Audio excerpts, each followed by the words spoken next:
Simply for a principle. It's something to be proud of.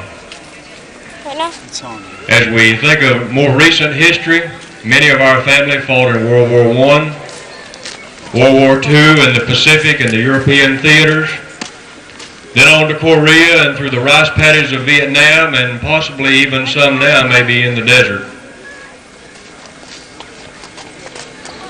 Now, I think it would be fitting that we might pause for a moment of silence to pay tribute to our brave men who have, throughout our nation's history, been willing to bear the flag of these United States. Martha Wiles Parrott didn't know it, but she has been asked to sing a medley of patriotic and religious tunes. And as I said, we didn't give her time to prepare, but Martha's always ready, and I'm sure she'll do a good job for us.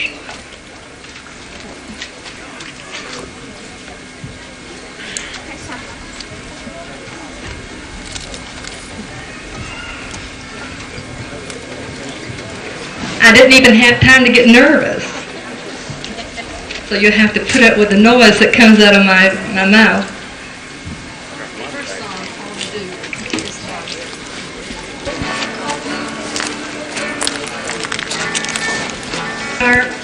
And maybe some of you people came from a mountainous area. This song really has some beautiful, beautiful words and something that we should cherish. Oh, beautiful for spacious skies, for amber waves of grain, for purple mountains' majesty above the fruited plains. America, America, God shed His grace on thee, and crown thy good with brotherhood from sea to shining sea. America, America, God shed His grace on thee, and crown thy good with brotherhood from sea to shining sea.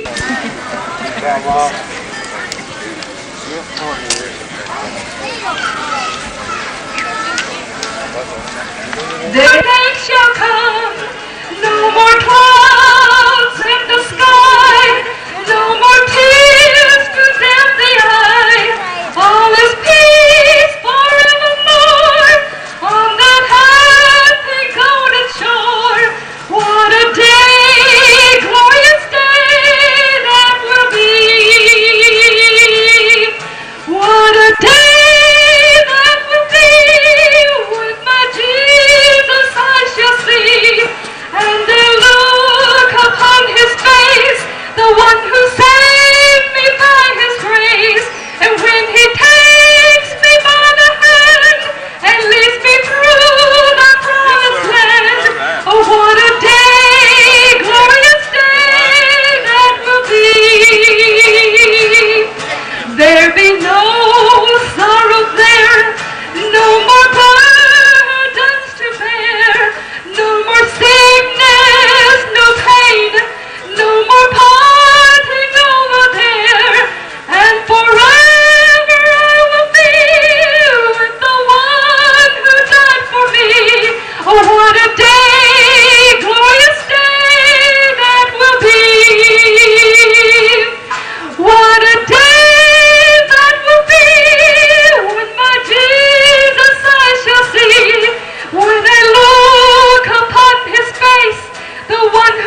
Thomaston, Georgia. He said it was not Thomasville, it was not Thompson, it was Thomaston Baptist Church in Thomaston, Georgia. Rod?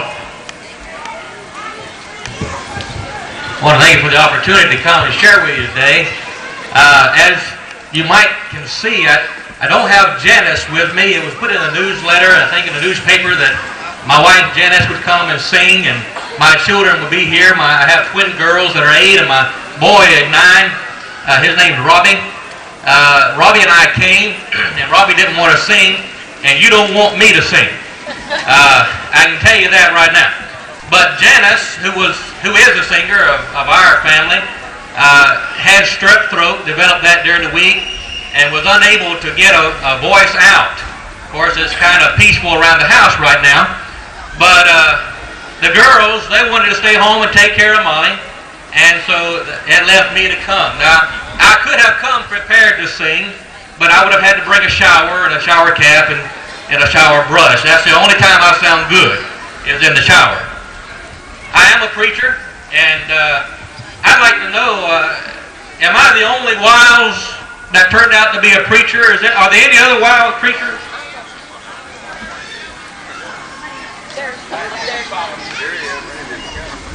Great-great-grandsons, all right?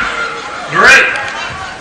My granny told me one time she thought I might be one of the few white sheep in the family. I didn't know. I told her it would be kind of grayish, not white. I'm not all the way good.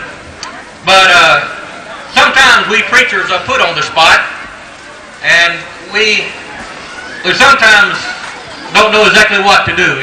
I had a preacher friend that told me that he was put on the spot one time whenever 2 mean men in town that they just were, everybody knew they were mean, they just ugly and mean, they kicked dogs and they beat up old ladies, they pushed them around, and they were just the meanest 2 men in town, and one of them died. And the other one came to the preacher and said, "Listen, preacher, I want you to preach my brother's funeral, but he said, I want you to say something nice about him. And he said, I want you to use the word saint when you talk about him." And the preacher said, I just can't do that. He was a mean man, he was ugly, and he beat up everybody. I can't say something nice about him. And the guy said, "Well, I'll pay you $100 if you say something nice about him." He said, "I can't do it for $1,000. He says, "Well, if you don't say something nice about him, I'm going to close everything open on your face and open everything closed on your face, and you won't be able to do anything." So the preacher said, "I'd like to say something." So it came time for the funeral, and he stood before the people, and he kicked dogs, he beat up old ladies, he cursed like no one else I've ever seen, but compared to his brother, he was a saint. Well, sometimes we preachers are put on the spot, and sometimes our spots don't always come out the way we want them to, but the Lord is always with us, and we appreciate that, because I don't know how I would have made it in ministry without knowing the Lord was with me. You see, I have a very involved history with fear. Now, I'm afraid of a lot of things. I'm afraid to stand here before you today. I understand that I'm kin to most of y'all. Is that right? Is anybody here that I'm not kin to? All right, I'm kin to about all of you then. And I'm afraid to stand before you today a little bit, because it's always a little fearful to stand before family members. Very afraid. I've always been afraid of girls. Although I was always a clown in school, you know, I could make fun things, I could get people to laugh at me, and that was kind of my escape a little bit from the fearfulness. But when it came down to being one-on-one with a girl, I was scared to death. I would sweat in the palm of my hands. It would just flood down there, and then when I go to squeeze their hand a little bit, it kind of would squish, you know. And the girls would get, if I ever got my arm around a girl, I never would take it off, because I was afraid to move it. It took so much courage to get it around them, and they go home with soiled blouses, you know, with my hand has sweated on their sleeve. So I was definitely afraid of girls. But I remember my first date, I took a girl to a horror movie. I figured if any place, you know, she would want me to comfort her in a horror movie. And I kind of found out I was more scared of the movie than she was. She had to comfort me. That thing was scary. So guys, whenever you start to take your girls out to a movie, make sure it's one you can sit through. It's kind of embarrassing for the girl to be telling you, it's all right, come on up from behind the seat, honey. It's okay, come on up. From horror movies, I used to love to watch them. I just let them scare me half to death, and we would always walk home. Now, how many of you have ever been to St. Mary's, Georgia? Anybody? All right. Some of you live there. Some of you been there. One guy told me he went through there. I said, did they get you out of the river? You can't go through St. Mary's. The road ends right there at the river, you know. And so people who try to go through it are really having a hard time. We used to have some guys that do that, and we had to fish them out of the river. But anyway, there's a graveyard over there, and St. Mary's is said to be one of the second oldest cities in the United States. And if it is, then it must have the second oldest graveyard in the United States. Because it's a good old graveyard, and it sits out there. It has the big old majestic oaks with a moss coming down, and it has some of the old gravestones out there from dated way back over there. Some of them aren't even dated. Some of them will just have little crosses on them, and some of them you can't even find until you step on them, and they cave in on you a little bit. And at night, this place is spooky, but especially if you've been to a horror movie. And we used to come back from the horror movie, and that was the only way we could get home, is to go by the graveyard. Oh, we could have gone another way, but it would have taken longer to get home, and we were already late getting home, so it was the quickest way to get home. And invariably, whenever we would cross by that graveyard, someone would say, why don't we walk through the graveyard? I never knew who it was. I never said things like that. But someone, it was a voice that came out of somewhere, someone would say, why don't we walk through the graveyard? And being a guy, you know, you couldn't say, no! You know, you couldn't say that because you'd be afraid, you know, be a chicken. And you couldn't be a chicken in those days. And so you kind of just say, yeah. You know, hoping somebody would say, no, let's don't do that. But everybody would say, yeah. And everybody was scared half to death, and we didn't want to do it, but we ended up going through the graveyard at night. And we would walk through that graveyard, and we'd always put a fella with us. We'd go in groups, and we would put a fella in front of us named Stan. Now, Stan was a scaredy cat from the word go. I mean, you could just look at him cross-eyed, and he'd just go right up in the sky.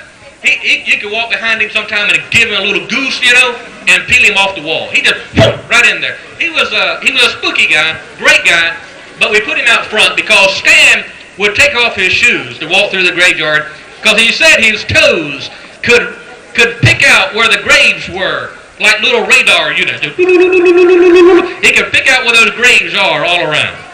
So we put him out front and let him walk first. And we go out there and we just get scared half to death. We do all kinds of things, and sometimes we would trip over the graves, and sometimes we'd run across somebody. But one night we was out there, and it was foggy night. That made it even worse. The moon was out. That made it even worse. It was just a classic night to be scared to walk through the graveyard. And we got halfway in there, the graves all around us, halfway in there, and we saw a light in the fog. It was right across the way. I looked at Joe. Joe was with us. I looked at Sammy. Sammy was with us. They all looked at me. And Joe said, it moved! And when he said that, Stan was gone. We never saw him for 2 days. I don't know where he went to. I don't know. His mom would say, he's not home. But we don't know where he went to. For 2 days, we never see him. Stan was gone. Well, you did hear him. We heard him in the background. And he was gone. Joe and Sammy took through the briar patch. They just right on through the briar patch. I saw them the next day. They had cuts all over their face and everything. They just run through the briar patch. Being the fellow that I was, my knees turned to jelly. I couldn't move. You know, I was kind of stuck there for a moment until somebody, and I don't remember else who was, I think it was Lamar, I'm not sure he was with us, he came by and grabbed hold of my shoulders and said, come on, let's go. And he drugged me through the graveyard. He got me out of there. He saved my life. But I've always had this history with fear. It even followed me to the point whenever we had our babies. Whenever my first child was born, Robbie, I was afraid of that. My wife was afraid. We went into the delivery room. I was there with her. I asked the doctor, could I get out of that experience? He said, no. So you help get her in this shape, you're going to see her through. So I did, and I was very glad that I was there. But when we had our girls, the doctors didn't know that we were going to have twins. Janice kind of suspected it because at home, whenever we would be sitting around resting, there would be a bunch of lumps on her stomach, you know? And she'd say, look at all these lumps on my stomach. And she said, something's not right. You know, there's something wrong here. And so we go to the doctor, and he listened with that little supersonic listener, you know, for the heartbeat.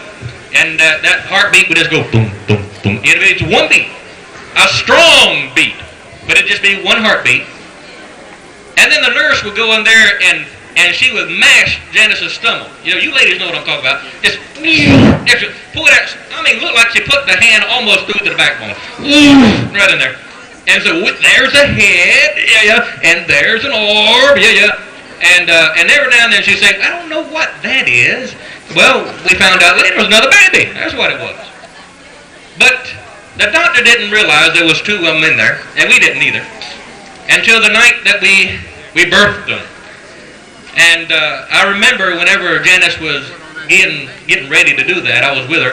The doctor wanted to be with her for a few moments, and he came out concerned because he had felt the baby's head, and the baby's head was small and she was kind of big. But he didn't tell me that then. And he said, no, everything's all right. Everything's just fine. We went into the delivery area, and things began to happen rather quickly. And the first baby was born. Little baby girl. 5 pounds, 6 ounces, or something like that. Had a hair on her. Oh, she looked pretty. Well, she looked as pretty as she could be at that point, but she was pretty. And the doctor said, I think there's another one in there. And Janice said, what do you say? And that's when the fear came back on me. And I was, that's all I could say. But my first thought was, what a terrible joke to play on somebody at a time like this. You just don't say things like that. But 5 minutes later, we had another baby.